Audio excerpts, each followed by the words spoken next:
Hello everyone, my name is Mace, and today we're jumping back into r/ProRevenge. Today is a little different, however. Today we will slow things down just a little bit and read a longer story today. And by a longer story, I mean the longest story I think I've ever seen on r/ProRevenge. I recommend getting comfortable, maybe grabbing a snack, and using the bathroom. I'll wait. This story is called Entitled Gossipy Witch Sabotages My Totally Legal Romantic Relationship with My Former Teacher, Ruins Her Career, and Runs Us Both Out of Town. How about I destroy yours and your entire family's whole life, lady? By Large Town Pizza Lawyer. Insert obligatory throwaway account explanation. It applies. I come from a really small town. Think of the littlest, most nothing happening here town, extended layover in your flyover state nightmares, and my hometown is even more quiet than that. Think half a mile or more between neighbors, a single main street downtown, one McDonald's, one department store, one movie theater with 3 screens where everyone goes Friday and Saturday night, church every Sunday. Everyone knows everyone else, or at least knows their business.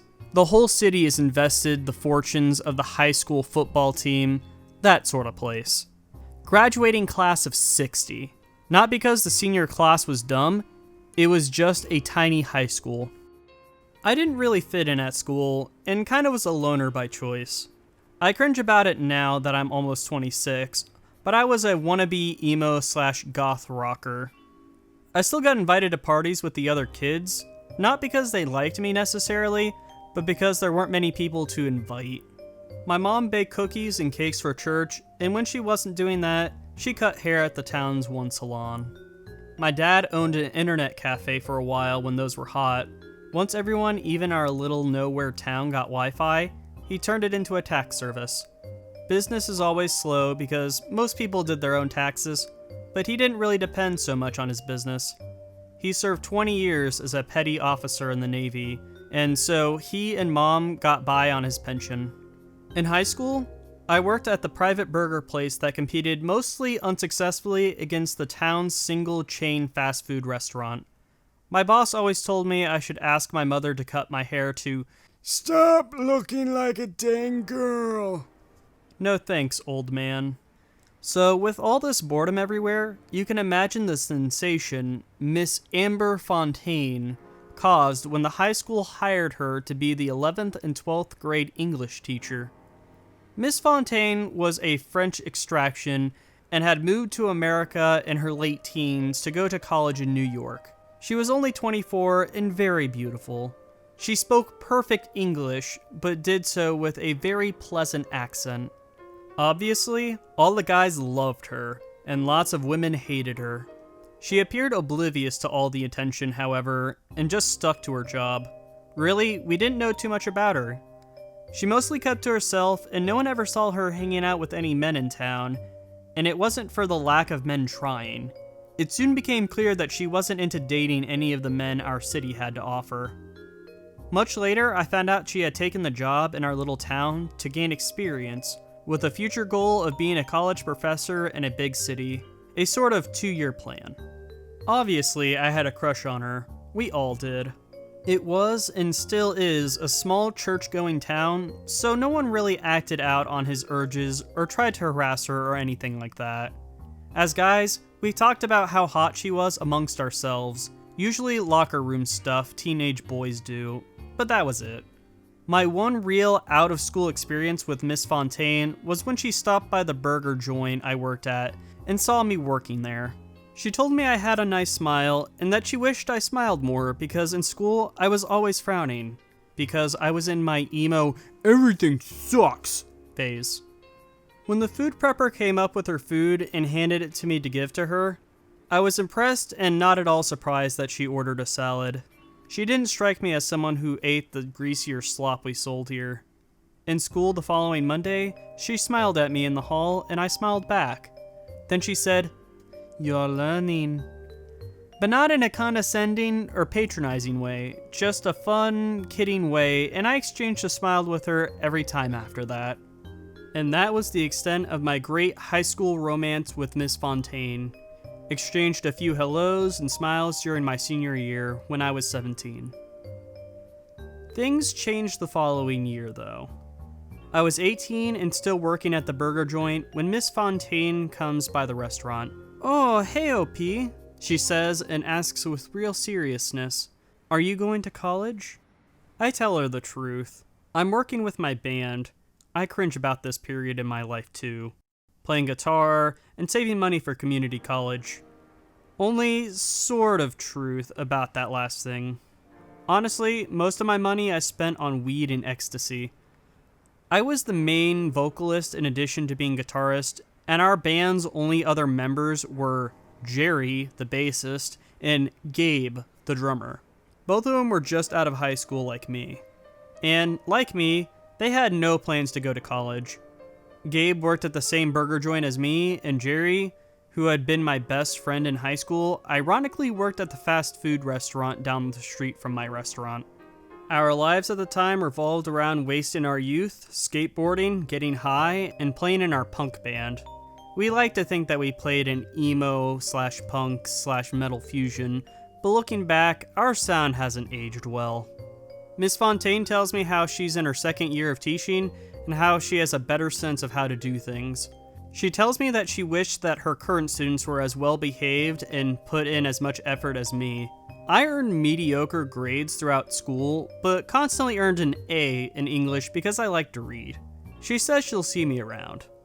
A few days later, she comes to the restaurant again, and we get to talking, and she asked if I'd like to go to a movie. I can tell she's bored because there's no one really her own age for her to hang out with in town, or if there are, they're all lame. I think we both get that feeling that it's natural we should hang out. And now that I was completely out of high school, and she wasn't my teacher, and we were both adults, by this time, I was newly 18 and she had just turned 25. Why not? So, that's how it started. We'd meet up in the early evenings, totally innocent, and go to the movies, or to dinner at the one good restaurant in town. Miss Fontaine was cool about letting me slide when it came to paying for our dates, because she knew I made minimum wage. It was actually me who started to push our relationship to the next level. After a while, I started to hold her hand when we walked places, and finally we started kissing. Never in front of anyone. She taught me a lot of French words and phrases over the next summer and fall while we were going out. My parents knew I was sort of dating my former teacher, but since it was keyword former, they didn't really raise any stink about it. Miss Fontaine would always try to convince me to go to college, but she did see our band play a few times when we got the rare gig at the roller rink, and she was nice enough not to tell us what she really thought of us.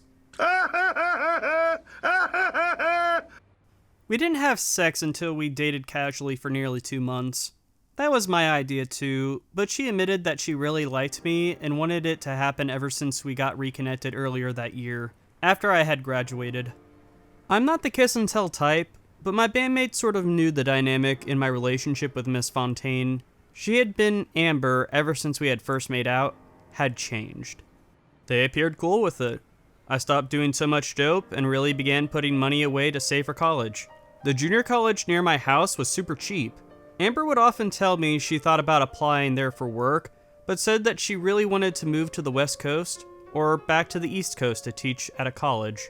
Eventually, she told me that she'd like me to come with her. After a few months, I was in love with Amber, and she was in love with me too, she said. We didn't throw our relationship in people's faces or show public affection, but it's not like we pretended not to know each other either. Amber had come around the house, and my parents really liked her and thought that she was a great influence on me. I didn't exactly cut my hair, but I was neater and more presentable, and eventually, I did begin enrolling in GE classes at the local 2-year. But then, things went downhill fast. Out of seemingly nowhere, Amber got called in for a meeting at the local school board. This is my second account of the situation, as Amber was the one there, not me. There had been reports that she was dating a former student romantically. They were talking about me. and that she was having a sexual relationship with said student when he was still a minor and still attending high school. Of course, she denied everything. Of course, they believed nothing. She had sent me a desperate text, and since ours is a little town, I think I've mentioned that a couple of times already, I was at that meeting in literally 10 minutes. I told them the truth. I was in Miss Fontaine's class in 12th grade, and that I was her student. That was all. I told the truth that we reconnected several months after graduation, and only then did we begin dating. And I was over 18. The opinion of the board was essentially, "Look, son, we appreciate the noble effort you're making to defend your friend's honor, but we're looking for the truth here, not omissions." I insisted that I was telling the truth and not trying to cover anything up. After a lot of tears, Amber was simply warned that it wasn't becoming of a teacher to be seen with students outside of campus, even if they were former students. And we assumed that was all. We were really wondering who complained about us, or who would make up tales about us having sex while I was still a minor and a student of Amber's. I was staying at Amber's apartment by this time. I kicked in a portion of the rent, of course. I had even met her parents, albeit only on webcam. They're good people. They don't speak a lot of English, but Amber filled them in on the missing pieces. They knew my age, and they were cool about it. We assumed that it was just small-town gossip, and that it would blow over. Boy, were we wrong. Over the next several weeks after Amber's meeting with the school board, vicious rumors started to spread about her. I won't insult your imagination. You know what people were saying. One day, my boss at the burger joint just told me he had to let me go. Some flim-flam excuse about the store losing money and my hairstyle was driving away customers. Whatever, dude. Amber told me it wasn't my fault and promised to support me while I looked for another job. But then one day, she got fired too. She was working as a probationary teacher. It meant that during her first 2 years, she could be fired for any reason, and actually, no reason had to be given. Explanations were for those who earned tenure. We both knew why she was getting fired, but the district strongly implied that it was simply because she was an ineffective teacher. In her defense, I looked at the data on the district website, and the number of students from our school who did well on the standardized tests in her subject area leaped by double-digit points during the time she was a teacher there. Her numbers were far above the state average, and to this day, since her departure, those same scores have nosedived. Amber told me that students tended to respond well to her, and she was very popular among the students. It was true that she was immensely popular when I was a student, and I'll assume the same carried true the year after I graduated. Aside from the obvious fact that she was eye candy, she was simply a good teacher and a good person, and that's why the kids liked her. Lots of students threatened to riot when she was fired, but being the non-dramatic, non-attention-seeking person she is, Amber asked them to just focus on their studies and doing well, and helping their new teacher adjust when he or she arrived to take her place. My dad told her she ought to sue the district, but Amber didn't want the drama. Besides, she said she was allowed to resign so that it wouldn't show up on her record as she had been fired. Also, she said that the district promised not to try to revoke her teaching credential. Her own parents suggested maybe she ought to come home to France, but she insisted on sticking it out in America. My parents were cool in that they offered to let her move in with us while she figured out her life. She's lucky that her parents were well off because they gave her some money to relocate to California. She asked me please to come move with her, that she loved me, and that we can start anew there. I've always wanted to move to California, so I jumped at that chance. My parents were happy that I was in a relationship with a good person who obviously cared about me and gave us some money too. We got an apartment together in the Los Angeles area. Neither of us drove, so we got bikes to get around. Our new area was a world apart from my old life, though I know Amber's own teenage years were in Paris, so Los Angeles wouldn't be as much of a culture shock for her. I immediately enrolled in a local college and got a job as a waiter in a popular French restaurant.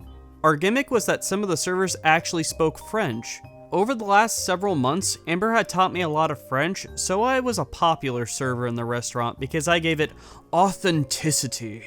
Unfortunately for Amber, the school district misled her about her teaching license. When they promised not to have her license revoked, they spoke the truth, but they left out the part where they would attach an official reprimand to it that accused her of inappropriate relations with the students under her charge. So whenever Amber applied for teaching jobs, this would immediately come up as a red flag on her applications. Another surprise red flag was that schools that she applied to would notice that she was fired from her last job. "No, I wasn't," she'd say. "I resigned." "Yeah, but it says here you were forced to resign to avoid termination of cause." Amber is 7 years older than me, but I think in some ways I know a lot more about how nasty Americans can be than her. Everywhere she went, doors would slam career-wise. She appealed to the state teaching license organization, and they said they'd look into it, but months later, nothing came up. Calls to our former school resulted in her getting the roundabout. No one knew anything. So, for the next several months, I was paying our day-to-day bills and helping to support Amber, though I must acknowledge that the loans both our sets of parents gave us helped tremendously, and we couldn't survive without them. Finally, one day, Amber tells me, "You know what? Trying to teach public school. Oh, in OP, I'm pregnant." So, 2 pieces of good news. Many months later, Amber and I are happily married. Wedding was beautiful in sunny Los Angeles. Amber's parents and mine and our families all attended. We had a pregnant honeymoon in France. We now have a son. Richelieu. I am closing in on earning my AA in information technology. I've been promoted to maître d' at the restaurant and have health benefits for my wife and son. We live in a studio apartment, but at least it's a huge studio, and it's enough for now. Amber stays home with the baby, but she also teaches online English and French courses for a private school. So, even though she's blacklisted from teaching in the public K through 12 district, she can still teach, which is her passion. More months pass, and I got my first job in IT, troubleshooting computers for a small company downtown. I make double what I used to at the restaurant, and my employer has a program where I can finish my BA while I work, and they'll subsidize 50% for free, and the other 50% they will dock from my pay in small monthly installments. Sounds like an amazing deal, and I take it. We move to a bigger apartment. Amber's making her awesome contribution both as a mother and to our finances with her tutoring. We're planning for her to eventually go back to school for her graduate's degree so she can finally fulfill her dream of teaching college. Oh, more good news, OP. I'm pregnant again. Life is sweet. So, while everything is going awesome, one day I get a text from Mom. She was at a local school board meeting with her neighbors regarding a bill proposal to hire more teachers. Apparently, over the last few years, the population has grown and the high school needs to expand. So now it's a 2-horse town, Mom says. While she was at the meeting, my mom ran into Jerry's mom. Jerry, the bassist for my old band that I quit once I got into a serious relationship with Amber. My mom never met Jerry or his mom, or at least in a way that connected them to me.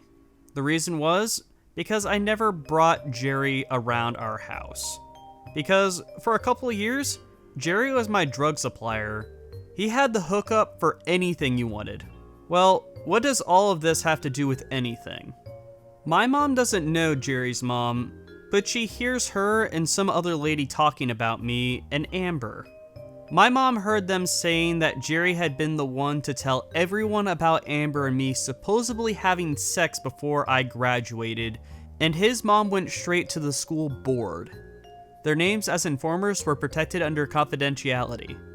I had lost touch with Jerry over the years and had stopped playing music with him long ago. I knew he resented all the time I was spending with my chick. It's a shame because he used to be such a good friend of mine. it sucks that he was behind getting my now wife and mother of my child and soon-to-be children fired from her career. Jerry's mother was a teacher at Amber's former school of employment.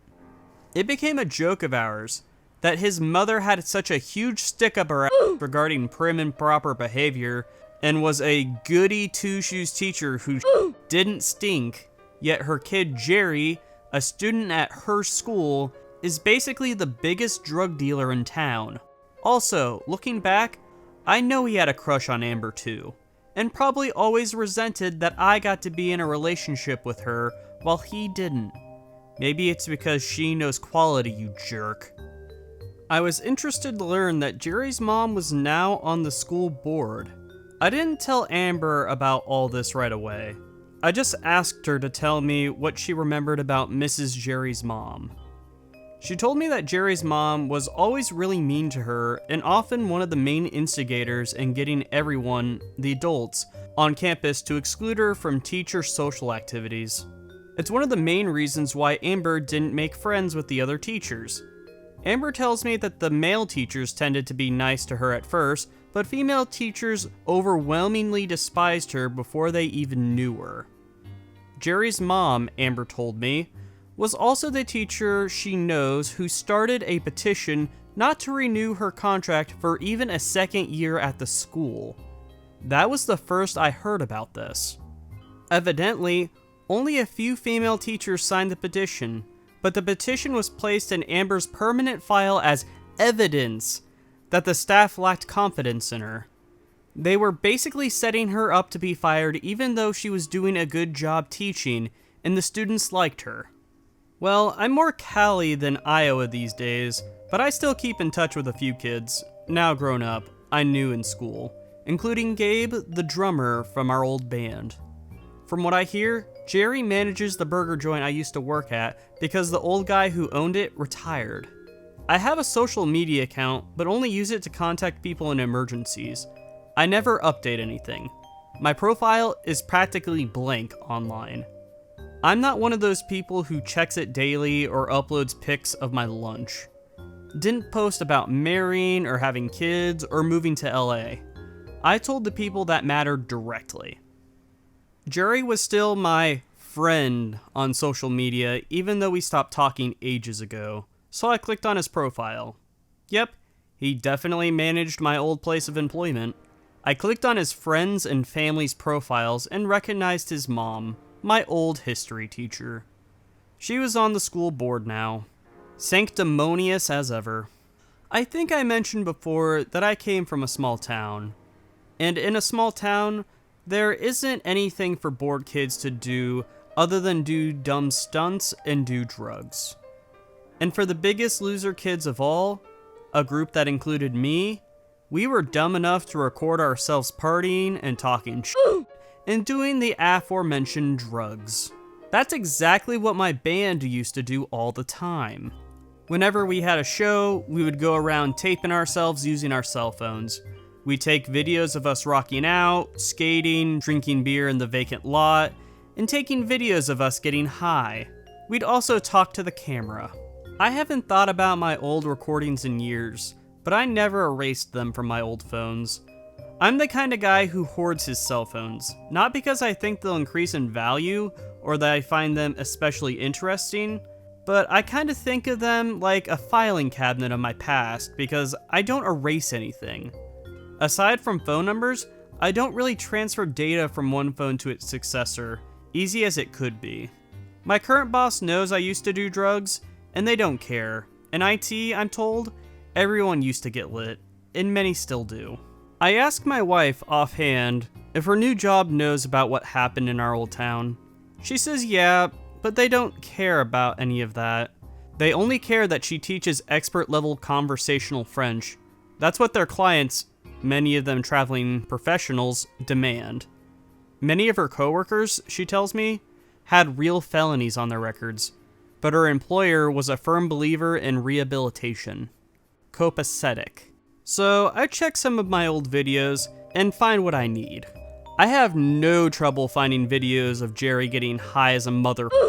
That's like practically every video. And in practically every video, he brags about how his parents know he's a druggie and a dealer and wants to ship him off to the army and make a man out of him. The video I really want is... Nope, it's not on this phone. Maybe the LG.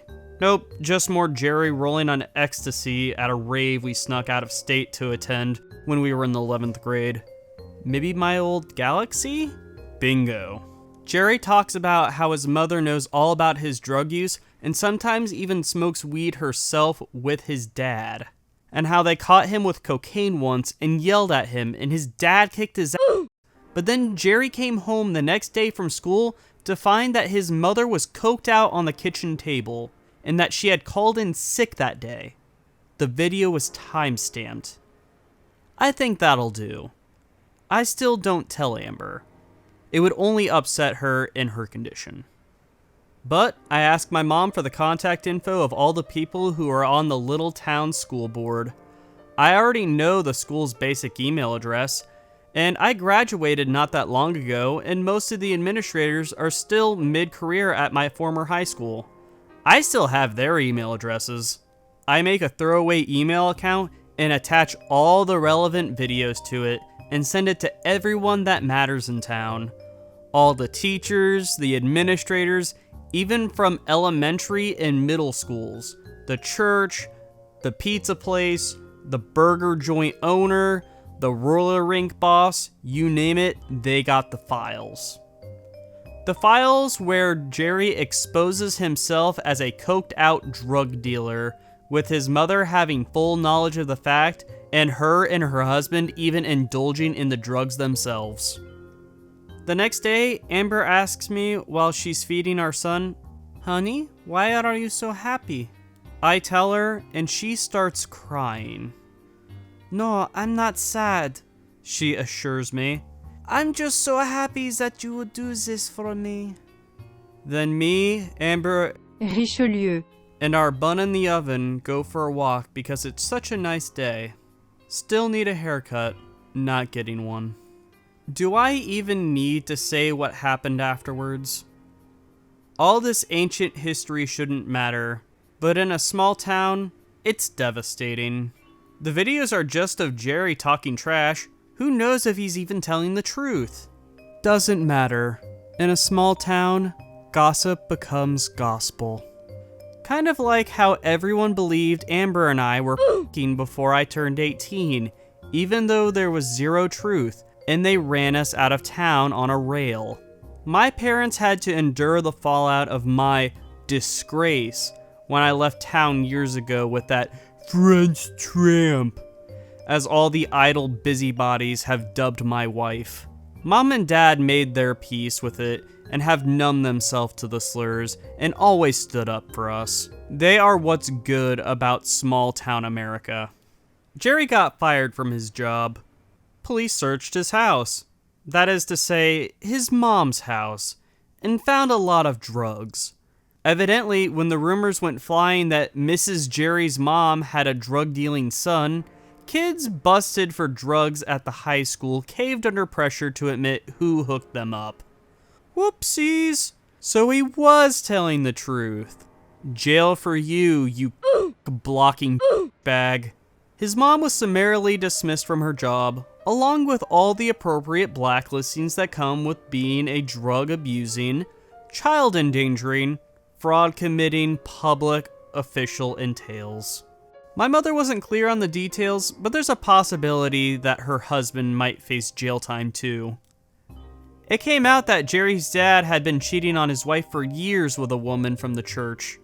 Jerry's whole family are persona non grata. They want to leave town, but can't pending a court case. Until then, they'll just be hated to their face. I'll hate them from across the country. Small town. Everyone knows everyone. Or at least their business. Which means sooner or later, word will slip, people will drop the "it's confidential" charade, and figure out that I was responsible for a family's downfall.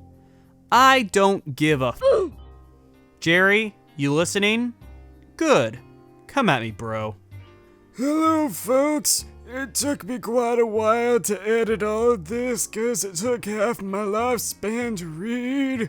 But I think it was a good story. Some of the folks in the comment section don't believe it's real. But after reading the story, I do believe that it is a real story. As someone who married someone older than himself, I congratulate you. I too want to thank you all for watching. I want to thank you, Large Town Pizza Lawyer, for letting me read your story. It was very enjoyable. I don't know if he'll actually watch my video, but that's okay. If you like the story, please leave me a like, and if you are new and like the story, please subscribe for future content. Thank you all for watching, and I wish you a wonderful day. Bye-bye. Oh god, how do I pronounce that? Richelieu.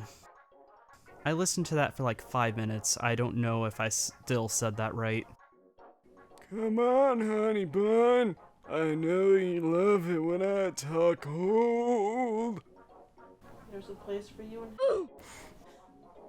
Are you sure? I made a reservation for you.